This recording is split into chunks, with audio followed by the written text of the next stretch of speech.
ketemu lagi dengan gue Eman Vigano. Video kali ini gue mau sedikit menjelaskan tentang stang cepuk. Stang cepuk ini memang dia menurut gue istimewa banget. Gue bilangnya biasanya stang tangkep. Dia berbeda dengan stang VBB, stang VBA, atau VNB yang lebih muda ya, VNB 3 ke atas. Dia beda. Dia pakai bahan yang solid, bahan babet yang solid begini seperti ini. Nah, untuk cepuk VNA, VNB dia memakai bahan kaleng. Kayak gimana stangnya? Mungkin teman-teman udah ada yang tahu ya. Ini kebetulan udah gua unboxing kemarin. Karena gua udah kebelet, udah kagak tahan. Nah, ini dia nih. Jadi ini terdiri dari beberapa bagian ya, teman-teman ya. Ini gua keder naruhnya di mana nih? Oh, di mari ya. Nah, ini dia nih. Dia terdiri dari sticknya, stick kiri, stick kanan. Ini sticknya nih, bisa dipisah begini. Bonggolnya, bonggol tengah nih buat bracket ke fork dan buat mengikat semuanya. Dan yang tentunya batoknya. Ini yang dinamain cepuk, ya kan? Cepuk itu Vespa cepuk ya. Cepuk itu, ini menurut gue, Vespa cepuk itu menurut gue, karena mungkin orang punya pandangan atau pendapat sendiri-sendiri ya. Cuman kalau yang gue tahu dulu dari senior-senior gue, dari guru-guru gue dulu, dibilang stang cepuk tuh kayak ini nih. Ini kayak cepuk. Tuh, jadi ada cepuknya gitu, kayak cepuk, kayak apa ya? Dia kayak tangkap gitu, kayak apa ya? Ngejelasinnya gimana? Ngejelasinnya. Jadi dia tuh bisa buka, bongkar pasang gitu. Menurut gue sih itu ya. Jadi cepuk. Jadi bukannya cepuk itu ya, anak burung hantu ya. Itu mencelepuk ya. Jadi bukan itu. Jadi bentuknya tuh kayak cepuk ini nih. Nih. Ya, kotak kecil gitu, kayak buat naruh perhiasan-perhiasan zaman dulu kali gitu ya. Itu gue tahu sih katanya begitu, kata gue awal-awal main Vespa juga gak ngerti, terus dikasih tauin kurang lebih seperti itu.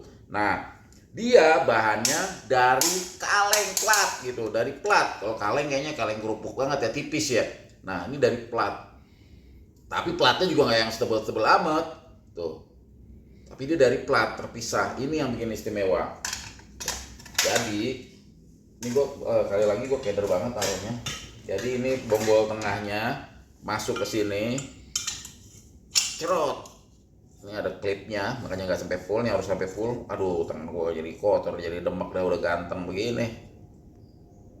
Wah, kuku lagi. Emang kalau kita bermain begini ya oli-oli gini. Nah, ini klipnya diambil, dimasukin, losot. Nah, dicari dah titiknya, sama sih kayak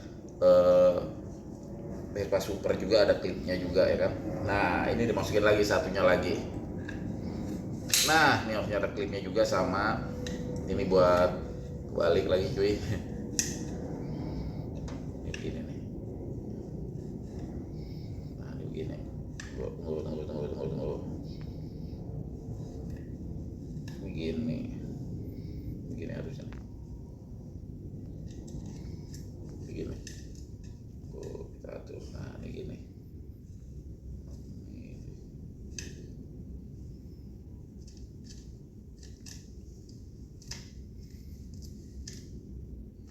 Jadi ini ngancing ke sini nih. Ini ada bautnya. Ini ngancing sini nih, kameramen kelihatan ya.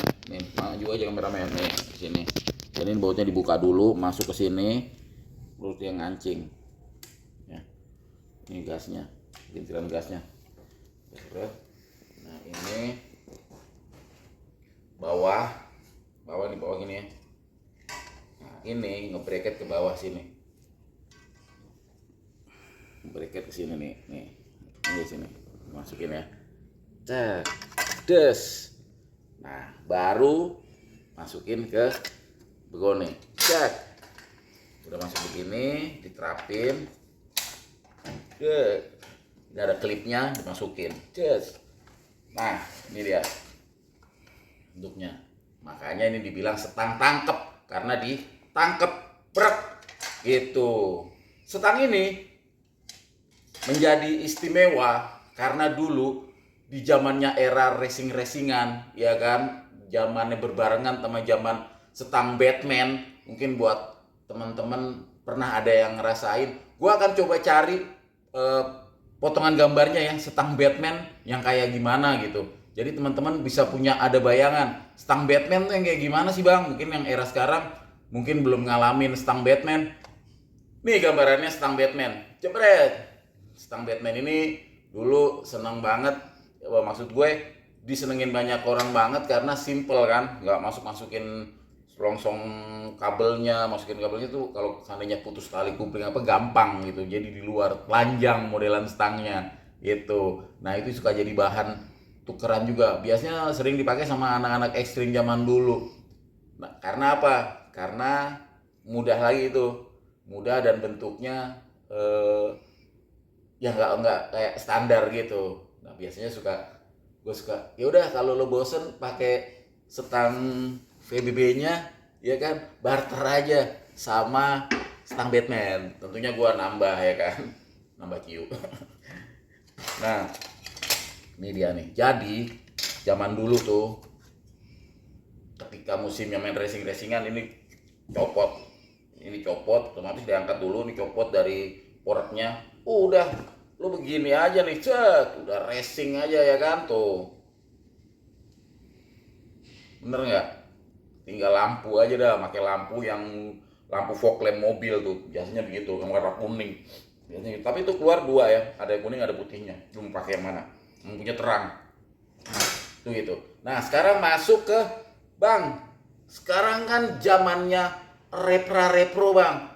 Zamannya banyak banget yang kagak orinya. Untuk yang orinya gimana? Nah untuk yang orinya itu biasanya nih di bonggolnya di sini ada marking. Ini ada marking di sini ya. Pokoknya dari area sinilah gitu, ada marking di sini nih. Gitu. Nah, kemudian di bagian dalam di sini-sininya juga nih biasanya suka ada nih angka. Suka angka. Nah, ini kalau ini gua udah kicer mata gua gak kelihatan ya. Gua kudu nyari-nyari lagi nih. Tapi kalau di sini nih ada nih kodenya. Tuh. Tahu kelihatan kagak dah. Biasanya di sini suka ada kode juga, ada angka gitu. Gitu sih. Ini speedometernya kotak kecil gitu. Nah, kalau yang VNA itu ada yang dibilangnya stang buta. Stang tangkep buta. Kenapa? Bukannya merem dia buta atau dia nggak kelihatan, tapi karena dia nggak ada speedonya. Jadi dibilangnya stang buta itu gitu. Nah ada juga yang dia udah stang buta. Di sini ada yang ada mata kucing, bukan mata kucing apa, lampu indikator gitu. Itu ada juga yang kayak gitu. Teman-teman akan menemukan yang kayak gitu. Itu yang seri VNA. Nah, sementara itu aja sih ya. Kalau teman-teman ada yang pengen ditanyain, tulis aja di kolom komentar. That's why gue demen banget sama Vespa cepuk. Itu karena salah satunya karena setangnya. Kalau dari speed dia 3 speed. Tapi 3 speednya juga istimewa. Buat teman-teman yang udah punya Vespa cepuk, boleh deh tulis di kolom komentar. Jadi kenapa gue demen? Ya karena stangnya menurut gue istimewa. Cuman kelemahannya ya, kita sekarang kasih tahu kelemahannya. Terkadang namanya dia bukan hal yang benda yang solid gitu kayak model VBB, dia suka koplak-koplak. Dia suka koplak-koplak nih. Dia kalau ininya nih klipnya nggak kenceng atau dia nggak pas banget, nah itu kadang koplak gini nih gitu. Gue beberapa kali memiliki cepuk, jadi kadang-kadang gue akalin sih gitu. Jadi terkendala di stangnya itu doang, selebihnya aman-aman aja. Terus gue belum ini lagi ya, cuman seingat gue sih posisi ini nih, posisi nanti kalau naruh spion. Jadi spionnya itu dia nggak lurus nih. Gua unjukin ya. Gitu ya. Nah, ini lihat nih. Ya. Comparison banding. Kalau VBB itu kan agak lurus ke atas. Ya. Ininya nih tempat ini. Nah, kalau ini dia agak turun sedikit. Ininya nih. Ya, karena ini kan dikancing ke sini, ininya nih agak nurun dikit. Beda sama VBB. Tuh. Ya. Kalau VBB dia agak lurus. Gitu. Itu ya, teman-teman. Kayaknya cukup ya. Kalau teman-teman ada pertanyaan, boleh tulis di kolom komentar atau pengen nambahin informasinya, gue dengan senang hati banget. Silakan, karena gue juga baru belajar, gue masih belajar. Gue nggak pengen merasa sok tahu dan nggak pengen jadi lebih tahu dari kalian. Gue cuma ngasih tauin sedikit aja yang gue tahu. Kalau teman-teman suka tayangan ini, kasih tombol jempolnya. Yang belum subscribe, buruan dari subscribe, tombol loncengnya. Jangan aja lupa, dijegugin aja. Gue Eman Vigano, Ras 3 Rasi. Salam Cihuy.